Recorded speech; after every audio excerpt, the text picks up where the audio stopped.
నాగర్ కర్నూల్లో ఒక దళిత యువతి లవ్ జిహాద్కు గురైంది. ఆ యువతిని యువకుడు ఒక ముస్లిం యువకుడు కూడా వేధిస్తున్నారు. దానిపైన కూడా పోలీసులు కేసు బుక్ చేసి నామమాత్రం కేసులు కూడా సెక్షన్లు పెట్టడం జరిగింది. దీనిపైన మనతో మాట్లాడడానికి ఎస్సీ హక్కుల పోరాట సమితి స్టేట్ సెక్రటరీ అరుణ్ ఉన్నారు. అన్న చెప్పండి, మన నాగర్ కర్నూల్లో కూడా ఒక యువతి లవ్ జిహాద్ కూడా గురైంది. కేవలం నామమాత్రం కేసులు పెట్టి అతన్ని తప్పించే ప్రయత్నాలు కూడా జరుగుతూ ఉన్నాయి. ఇది వాస్తవమే అండి. నాగర్ కర్నూలు జిల్లా అంటేనే ఎస్సీలపై దాడులు ఎక్కువ జరుగుతాయి చూడరా భయ్ ఆ జిల్లానా అని తెలంగాణ ప్రజలు అట్లా బిలీవ్ అయిపోతారు. ఎందుకంటే వరుసగా దళిత ఆడబిడ్డలపై కానీ దళితులపై దాడులు జరుగుతుంది నాగర్ కర్నూలు జిల్లా. కుమ్మర జాతరలో మీరు చూసిర్రు, ఒక మాదిగ బిడ్డని ఆడబిడ్డ వాళ్ళ బిడ్డని తంతే చనిపోయింది. ఇప్పుడు ఆ ఇన్సిడెంట్ మరవక ముందే ఒక మంచి చదువుకున్న అమ్మాయి, మాదిగ సామాజిక వర్గానికి చెందిన అమ్మాయి బిట్స్ పిలానీ కాలేజ్లో మంచి చదువులు చదువుతున్న ఆడబిడ్డని చదువనియకుండా అహ్మద్ అనే ఒక తురుకోడు 10th క్లాస్ నుంచి అమ్మాయిని వేధిస్తూ ఆ అమ్మాయిపై బలవంతంగా చేసి ఆ వీడియోస్ అనేటివి పెట్టుకొని బ్లాక్మెయిల్ చేసుకుంటా ఇంటర్లో డిస్టర్బ్ చేసిండు. బిట్స్ పిలానీ కాలేజ్లో మ్యానుఫ్యాక్చరింగ్ సైన్స్ కోర్స్ చేస్తున్న ఆ అమ్మాయిని అక్కడ చదవకుండా ఆ అమ్మాయిని టార్చర్ చేసిండు.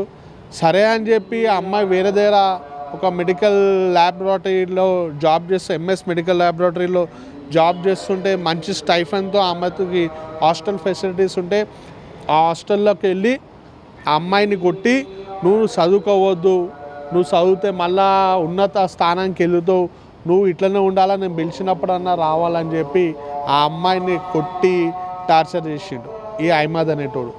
ఇంత ఇన్సిడెంట్ జరిగినా కూడా పోలీసులకు కంప్లైంట్ ఇస్తే ఏదో నామకే వస్తా అని పిలిచి మందల నుంచి వదిలేసారు తప్ప కఠిన చర్యలు తీసుకోలేదు.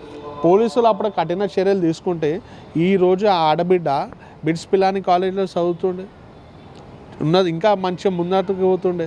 పోలీసులు ఒక నిర్లక్ష్య వైఖరి వల్లనే ఈరోజు ఆడబిడ్డకి అనేది అన్యాయం జరిగింది. అంటే ఈరోజు మీరు ఎస్సీ కమిషన్ కూడా వెళ్ళి కంప్లైంట్ ఇవ్వడం జరిగింది. అక్కడ ఏం చెప్పారు వాళ్ళు ఎస్సీ కమిషన్? అక్కడికి వెళ్తే షాక్ అయిపోయినాం. ఇట్లా 10th క్లాస్ చదువుతున్నప్పటి నుంచి నా పైన ఇట్లా అట్రాసిటీస్ చేస్తుండు, కొడుతుండు. నేను గుడికి వెళ్తే ఇప్పుడు మా ఎస్సీలలో మా ఏంటంటే అయినా పొద్దులు లేస్తే శివునికి పెద్దమ్మకి పోచమ్మకి మొక్కేటోళ్ళం మేము. అయితే ఈ ఇంట్లో ఏంటంటే ఎవరి శివరాత్రి టైంలో శివుని మాల వేసుకుంటారు. అయితే ఈ ఆడబిడ్డ పోయి శివునికి ఒక పొద్దు వండుకుంటా పూజ చేస్తారు డైలీ. నువ్వు శివునికి పూజ చేయొద్దు, నువ్వు బొట్టు పెట్టుకోవద్దు అని బొట్టు తిడిపేసి బోనాలకు పోవద్దు, ఊర్లో జాతరలు అవుతాయి కదా ఆ జాతరలోకి పోవద్దు అని చెప్పి ఈ అమ్మాయిని టార్చర్ చేస్తుండే. ఆ అమ్మాయి ఆ ఇన్సిడెంట్స్తో పాటు ఈమెపై చేసిన అత్యాచారాల గురించి మీకు చెప్పింది. పోలీసులకి స్టేట్మెంట్ ఇస్తే పోలీసులు ఈమె ఇచ్చిన స్టేట్మెంట్ ఏది కూడా నమోదు చేయలేదు. కేవలం నామకే వాస్తే కేసులు వేసారు. అయితే ఇలా నాయన డిఎస్పీ గారిని అడిగితే డిఎస్పీ గారు ఏమన్నా అంటే మీరు తోకలు పట్టే కులపోలురా భయ్, మీకెందురా మేము చెప్పుడు, పోయిరుగారా ఓనుకో వీడియోలో అంటే నేను మాట్లాడిన వీడియో ఉంది, పోయిరుగారా ఓనుకో చెప్పిరుగారా వీడియోలు చూసుకుంటా ఆ కోర్టుకి రాస్తాం కోర్టులో చూసుకోరని అంత నిర్లక్ష్యంగా వ్యవహరించిండు డిఎస్పీ గారు. అయితే ఎస్సీ కమిషన్ వారు చెప్తే వాళ్ళు కుదు షాకారు. అరే ఒక అమ్మాయి 16 years ఏజ్ ఉన్నప్పటి నుంచి ఆమెపై అట్రాసిటీ అసాల్ట్ జరుగుతుంది, పోలీసులకు ఫిర్యాదు చేసినా కూడా ఎలాంటి యాక్షన్ తీసుకోలేరు. అంటే రాష్ట్రంలో ఎస్సీలపై దాడులు చేస్తే మేము ఎలాంటి యాక్షన్ తీసుకోమని డీజీపీ గారు ఏమైనా చెప్పిర్రా? మళ్ళీ అట్లనే వ్యవహరిస్తారు పోలీసులు. ఒక కులం పేరుతో తిట్టారు. సరే ఇప్పుడు ఏమైందంటే నువ్వు ప్రేమించి చేసినవురా భయ్, మోసం చేసినావు, పెళ్ళైనా చేసుకోరా అంటే మీ మాదిగా వాళ్ళని మేము పెళ్లి చేసుకోవాలా, కులం తక్కువ వాళ్ళని అంటే మా జాతిని అంత అవమానకరంగా మాట్లాడినా కూడా పోలీసు వాళ్ళు ఎందుకు యాక్షన్ తీసుకుంటలేరని మేము డిమాండ్ చేస్తాం. ఎస్సీ కమిషన్కి క్లియర్ కట్గా చెప్పినాం, ఆ యువకుడిపై కఠిన చర్యలు తీసుకోవాలా. అదేవిధంగా ఏ పోలీసులు అయితే నిర్లక్ష్యం వహించారో వాళ్ళ పరంగా కూడా చట్టపరంగా చర్యలు తీసుకోవాలని మేము మీ ద్వారా కోరుతాం. అంటే ఇతర మైనార్టీల మీద దాడి జరిగినట్టు స్పందిస్తున్న కొందరు రాజకీయ నాయకులు కానీ ఇప్పుడు మీ దళిత అమ్మాయి పైన కూడా ఇంత లవ్ జిహాద్ జరిగింది, అట్లాగే కులం పేరుతో దూషిస్తున్నారు, అయినా కూడా వీళ్ళు ఎందుకు బయటకు వస్తలేరు, ఎందుకు మాట్లాడతలేరు? ఎందుకంటే ఇక్కడ నిందితుడు తురుకోడు. ఈ రాజకీయ పార్టీ నాయకులు కొంతమంది ఏమంటారంటే ఎస్పెషల్లీ సెక్యులర్ మైండ్ సెట్ ఉన్న వాళ్ళు తురుకోడు ఎస్సీలపై దాడి చేస్తే గాంధీజీ అదే 3 ఉంటుంది, 3 కోతులు, నోరు మూసుకోవాలా, చెవులు మూసుకోవాలా, కన్ను మూసుకోవాలా, అట్లా వ్యవహరిస్తుంది. ఆ దాంట్లో ఫస్ట్ ఉండే వ్యక్తి ఆర్ఎస్ ప్రవీణ్ కుమార్. ఈ మాట నేను ఎందుకు అడుగుతున్నా అంటే ఇదే నాగర్ కర్నూలు జిల్లా కల్వకుర్తిలో ఆర్ఎస్ ప్రవీణ్ కుమార్ గారు గతంలో ఒక ఆడబిడ్డ, పెద్ద కులపు ఆడబిడ్డ కోసం న్యాయం చేయాలా, న్యాయం జరగాలని చెప్పి ధర్నా చేసిండు. సరే, ఆడపిల్లకి ఎవరైనా అన్యాయం జరిగితే న్యాయం చేయాలని కోరుకుంటాం. మరి ఈ ఆడబిడ్డ ఏం చేసింది భయ్? నీ నువ్వు దళితుడు, నేను దళితుడిని అని చెప్పుకొని ఆడ దళిత్ కోటాలో సీటు తీసుకొని నిలబడ్డావు నాగర్ కర్నూల్లో. అప్పుడేమో డైలీ ఒక ప్రెస్ మీటు, గంటకొక ట్వీటు, మళ్ళా ఆ నిందితురాలు ఇంటోళ్ళు ఇట్లా మాట్లాడారు, ఇది ఇట్లా మాట్లాడారు అని గడికి ఒక లీకులు ఇచ్చినావు. మళ్ళీ ఈ ఆడబిడ్డ ఇంటికి నువ్వు ఎందుకు పోలేవు? నువ్వు మాదిగా అని చెప్పుకుంటావు కదా, మళ్ళీ మాదిగా ఆడబిడ్డ ఇంటికి ఎందుకు పోలేదు?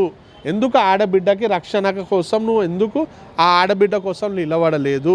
ఎందుకు ఆడబిడ్డకి న్యాయం జరిగే విధంగా నువ్వు ఎందుకు పోరాటం చేస్తలేవు? ఆ ఆడబిడ్డ తల్లిదండ్రులు ఎందుకు గెలవలే? ఎందుకంటే వాళ్ళు గరీబోలు, రెక్కాడితే కానీ డొక్కాడనే పరిస్థితుల్లో ఉంది వాళ్ళ కుటుంబం. కూలీనాళ్ళు చేసే బతికేటోళ్ళు కాబట్టి నువ్వు వాళ్ళ ఇంటికి పోలేదు. అదే పెదకులపోలు లేకపోతే పైసగల్లోళ్ళు ఉంటే నువ్వు ఎగిరెగిరి పోతావు. ఆర్ఎస్ ప్రవీణ్ కుమార్ ఇదేనా నువ్వు నేర్చుకుంది? అంటే మీరు అర్థం చేసుకోవాలా, వీళ్ళు మొన్న హంగామా చేసిండు కదా, ఆయన ఎంత హంగామా చేసిండు ఆర్ఎస్ ప్రవీణ్ కుమార్ అనే వ్యక్తి. కుమ్మర జాతర విషయంలో కూడా ఇక్కడ స్పందించలేదు, ఇక్కడ స్పందించలేరు. మల్లు రవి గారు ఎవరైతే కాంగ్రెస్ పార్టీ ఎంపీ, ఆ నియోజకవర్గం నుంచి ప్రాతినిధ్యం వహిస్తూ, ఆయన కూడా స్పందించలేదు. మరి మీరు ఎందుకున్నారా నాయన? దళిత నాయకులు అని చెప్పుకొని డబ్బా కొట్టుకుంటారు కదా, దళితులపై దాడి జరిగితే మీరు ఎందుకు స్పందిస్తలేరు? మీరు నోరులు ఏడిపోయినాయి, మీ ఉద్యమాలు ఏడిపోయినాయి. బయట ఏమో వేరేళ్ళకే ఈతబోధలు చెప్తారు, నీతి మాటలు చెప్తారు. ఆర్ఎస్ ప్రవీణ్ కుమార్ మొన్న మీరే చూసిరుగా 10 రోజులు హంగామా చేసిండు. కాగా నేను ఒక రిటైర్డ్ పోలీసు, నాకు తెలుసు కేసు డీటెయిల్స్, ఎట్లా కేసుని పట్టాలా చేయాలను. మళ్ళీ ఈ ఇష్యూలను ఎందుకు స్పందిస్తలేవు? ఎందుకు ర్యాలీలు తీస్తలేవు? ఎందుకు పోస్టర్లు పెడతలేవు? మా దళిత ఆడబిడ్డ కోసం ఎందుకు నిలబడతలేవు? అంటే తురుకోళ్ళు అంటే నీకు అంత భయమా? బాబాసాహెబ్ అంబేద్కర్ గారు ఏమన్నా రాజ్యాంగంలో సపరేట్ పేజీ ఇచ్చిండా? తురుకోళ్ళు ఎస్సీలపై దాడులు చేస్తే మీరు ఎవరు స్పందించకుండా అని చెప్పి మీరు వ్యవహరిస్తారు. అట్లా ఏమన్నా మీరు ఫీల్ అవుతుర్రా? ఎందుకు ఈ 2 నాలుకల ధోరణి? కొట్లాడితే ప్రతి ఒక్క ఆడబిడ్డ కోసం కొట్లాడాలి, కొట్లాడితే ప్రతి ఒక్క ఆడబిడ్డకి న్యాయం జరిగే విధంగా కొట్లాడాలి. కానీ రాజకీయాల కోసం ఆడబిడ్డలను వాడుకోవడం చాలా గలత్, తప్పు అని నేను అంటున్నాను. అంటే ఎస్సీ పోరాట హక్కుల సమస్య తరపున మీరు ఏం డిమాండ్ చేస్తా ఉన్నారు? నేను ఒకటే కోరుతున్నా రాష్ట్ర ప్రభుత్వానికి, ఆ ఆడబిడ్డ కుటుంబ సభ్యులపై చిన్న గీత పడ్డ నాగర్ కర్నూలు పోలీసులు మరియు తెలంగాణ రాష్ట్ర ప్రభుత్వమే దీనికి బాధ్యత వహిస్తుంది. ఎందుకంటే ఆడు పదే కాంగ్రెస్ వాళ్ళ సపోర్ట్ ఉందని చెప్పి స్థానిక కౌన్సిలర్ శ్రీకాంత్ రెడ్డి అంట, ఆయన హిమ్మత్ చూసుకొని ఆడు పదే వాడపై దాడి చేస్తుండు. అగర్ వాళ్ళకి ఏమన్నా ఇంత గీత పడ్డ పోలీస్ శాఖని మన తెలంగాణ ప్రభుత్వందే బాధ్యత వహించాలా. ఆ ఆడబిడ్డకి న్యాయం జరగాల, వాడిని కఠినంగా శిక్షించాలా. మళ్ళా ఆడబిడ్డకి బిట్స్ పిలానీలో ప్రభుత్వమే దగ్గరుండి జాయిన్ చేయించి ఆమెకు చదువు మొత్తం చూసుకోవాలని మీ ద్వారా కోరుతున్నాం. అయితే నాగర్కర్నూలులో జరిగిన ఘటనపైన కూడా తీవ్రంగా స్పందిస్తున్నారు. ఎవరైనా ఏ అమ్మాయి కూడా అన్యాయం జరిగినా కూడా అందరు సమాన దృష్టితో చూడాలని చెప్తున్నారు. అట్లాగే దళిత సంఘాలని చెప్పుకుంటున్న వాళ్ళు కూడా అమ్మాయి పక్షాన్ని నిలవకుండా నిందితుడికి సపోర్ట్ చేస్తున్నారు. ఇది మంచి పద్ధతి కాదని చెప్పేసి కూడా ఎస్సీ హక్కుల పోరాట సమితి హెచ్చరిస్తూ ఉంది. కెమెరామెన్ కిరణ్తో కిరణ్ కుమార్, పల్లవి టీవీ, హైదరాబాద్.